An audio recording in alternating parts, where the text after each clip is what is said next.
Mahal kita, Wilma. Maniwala ka. Bitawan mo ang kaliwang kamay ko na hawak-hawak mo ng mahigpit. Sukdulan ka, Lando. Katawan ko lang ang minahal mo. Umiyak ako ngayon. Pumapatak ang luha ko sa kaliwang mata ko. Galit ako. Galit na galit ako. Nagingit-ngit ako sa galit. Roseanne? Si Android 18 ka ba ng Dragon Ball? Ha? Ha? Ano yan? Wala kang kemo emosyon! Alam mo ba na ibig ng babae dito? Nagmahal! Nasaktan! Nagalit! Nagalit! Ganon! Sorry po, Direk. Ayusin mo. Direk, sandali po. Ayusin Ako mo. pong bahala. Ayusin. Cecily, ayusin mo. Alam mo naman, di ba na wala akong paki sa love life? Kaya nga, pilitin mo na lang. Trabaho to. Gusto mo bang mapatulan ng ilaw? Hindi, di ba? O, pang-maintenance ng nanay mo, may pambili ka? Ano ba, mga inday? Diyos ko, may booking pa ako sa Quezon. Ito na po, Direk. Ano ba? Ito na po, wait lang po. Cecily, isipin mo si Jeric.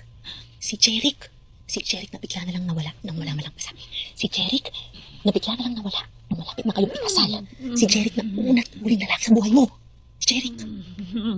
Ano? Direk, okay na po. Okay na yan, ha? Yes po. Sure ka? Opo. Okay, ready, ready. Energy, energy, and ready, and action! Mahal kita, Wilma. Maniwala ka. Bitawan mo ang kaliwang kamay ko na hawak-hawak mo ng mahigpit. Sukdulan ka, Lando. Katawan ko lang ang minahal mo. Umiiyak ako ngayon. Pumapatak ang luha ko sa kaliwang mata ko. Galit ako. Galit na galit ako. Nagngingit-ngit ako sa galit.